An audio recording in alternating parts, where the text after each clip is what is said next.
এবার তুমি বলো পরিষ্কার বাংলা ভাষায় যে কি দিয়ে কি হয়েছিল, কেউ জানে না, কেউ বুঝতে পারছে না, তোমার মুখ দিয়ে শুনতে চাই। আমি টন্ডাবাইকে সকালবেলা নেপালে আনতে গেছিলাম। আসার সময় যখন নেপাল থেকে যখন আসছিলাম তখন বর্ডার পার হয়ে 50 কিলোমিটার ঢুকেছি। হ্যাঁ, লখনৌতে, মানে ইন্ডিয়াতে। তখন রাত্রেবেলায় তখন সাড়ে নটা মানে সাড়ে নটা বাজে যাই হোক। তখন আমি বাথরুম পেয়েছে, ইনোভা ছিল বুঝলি তো, আমি ডান দিকে সিটে বসেছিলাম মিডিলে।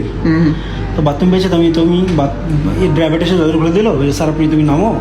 নেমে পিছনে গিয়ে বাথরুম করো, আমার নেমে কি ডান দিকে যেত। তো নেমে পুরো একদম গাড়ি পুরো হাইওয়ের সাইডে করে দিয়েছে।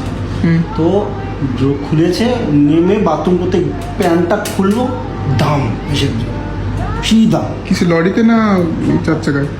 4 চাকায়। তো মারলো, দেখলাম সাথে সাথে একটা পা পুরো কেটে ঝুলছে, একটা মানে এই পাটা কেটে ঝুলছে।